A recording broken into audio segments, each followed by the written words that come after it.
Good morning students. Class 10th। जैसा कि आपके ग्रामर सेक्शन में लास्ट जो चैप्टर आपने पढ़ा था वो था समास, और उसके बाद जो नेक्स्ट चैप्टर है वो है वाक्य शुद्धि या अशुद्धि शोधन। एग्जाम में आपको 4 सेंटेंस मिलेंगे और 4 सेंटेंस में से आपको जो सही है उसे सही रखना है, या हो सकता है जो वाक्य अशुद्ध है उसे आपको शुद्ध करना है।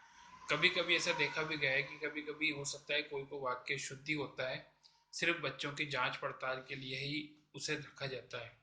अन्यथा हो सकता है कि बाकी जो बच्चे वो तो अशुद्ध है ही सही, उनकी शुद्धि आपको होती है। यहाँ पे जो आपको चैप्टर दिया है उस चैप्टर के माध्यम से आपको बताया कि किस प्रकार से वाक्य में अशुद्ध जो प्रयोग होता है उसे हमें शुद्ध करना है।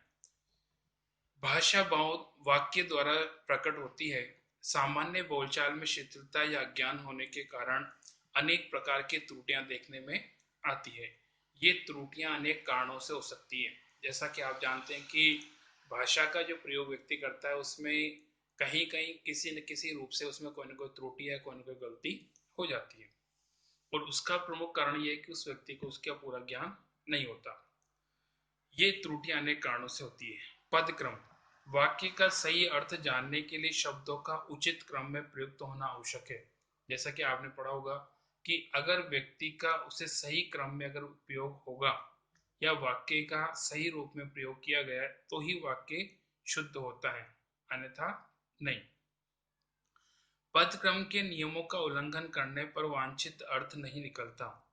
जैसे उत्थान, देश, परिश्रम, अपना, वाले, स्वयं है, करते, करने।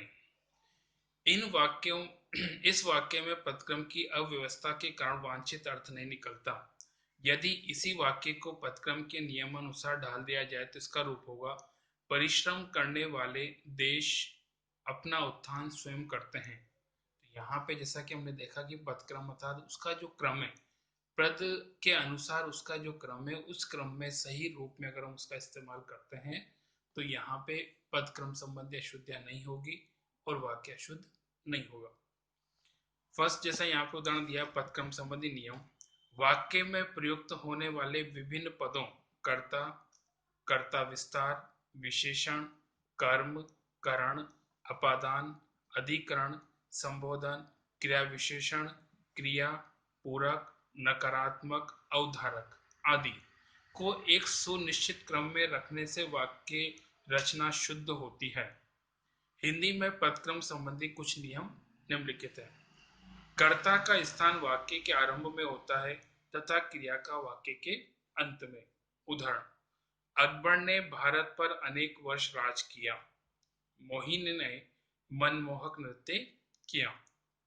सेकंड, संबोधन और भावबोधक पद कर्ता से भी पहले प्रयुक्त होते हैं। उदाहरणार्थ, अरे मोहन तुम इतनी जल्दी आ गए। आहा क्या सुंदर बगीचा है। छी छी कितनी गंदगी है। वाह तुमने मैदान मार लिया। यहाँ पे जैसा कि उदाहरण दिया कि इनके माध्यम से ऐसा लगता है। नेक्स्ट आता है थर्ड, कर्म और पूरक पद कर्ता और क्रियापद के मध्य स्थित होते हैं। जैसे मोहिनी ने माला उठाई, कर्म मध्य में, मेरा भाई डॉक्टर है, पूरक मध्य में।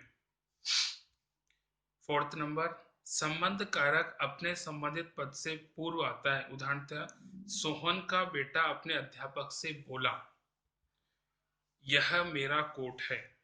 फिफ्थ, कर्ता का विस्तार उद्देश्य रूप में कर्ता पद से पहले प्रयुक्त होता है। जैसे दशरथ सुत राम ने धनुष उठाया। सिक्स, कर्ता और कर्म को छोड़कर शेष कारक प्राय कर्ता और कर्म के बीच स्थित होते हैं। जैसे किसान बैलों द्वारा खेत जोत रहे हैं। आशा ने बोतल से दूध पिलाया। माँ अपने पुत्रों के लिए भोजन बनाती है। जैसे फर्स्ट था करण, सेकंड करण और थर्ड संप्रदान। विद्यार्थी मैदान में क्रिकेट खेलें। अधिकरण, सोहन गाड़ी से चलकर घर पहुंचा। अपादान, कुछ स्थलों पर ये कारक कर्म के बाद भी प्रयुक्त हो जाते हैं। जैसे रावण ने राम ने रावण को तीर से मारा। सेवंथ, प्रश्नवाचक पद प्रश्न के विषय से ठीक पहले प्रयुक्त होता है, जैसे दिल्ली कौन जाएगा, तुम कैसा नृत्य कर रही हो। एट्थ, पूर्वकालिक क्रिया मुख्य क्रिया से ठीक पहले प्रयुक्त होती है, जैसे मेरे पहुंचते ही वह फफक फफक कर रो पड़ा। न या नहीं का नकारात्मक अर्थ में प्रयुक्त होता है, जैसे मैं काम नहीं करूंगा, राधा माफी नहीं मांगेगी। नेक्स्ट नंबर 10, आग्रहात्मक न का प्रयोग क्रिया के पश्चात होता है, जैसे आए आप आइए न। 11th, भी, तो, भर आदि अवधारक पद उन पदों के बाद प्रयुक्त होते हैं जिन पर बल देना होता है।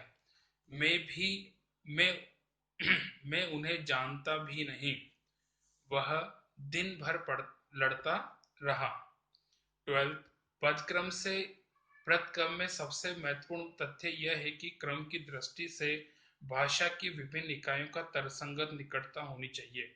ऐसा न होने पर कई बार वाक्य अटपटे और हास्यास्पद हो जाते हैं, जैसे मैं गर्म भैंस का दूध पीना चाहता हूँ, बच्चों को काटकर सेब खिलाओ।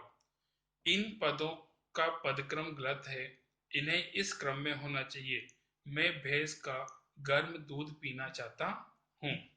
सेकंड, बच्चों को सेब काट कर खिलाओ।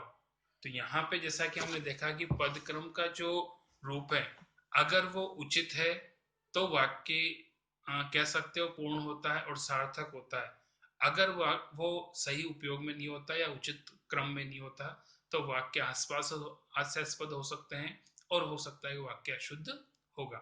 ये कंप्लीट हुआ इसका सेकंड पार्ट, इसका बाद में।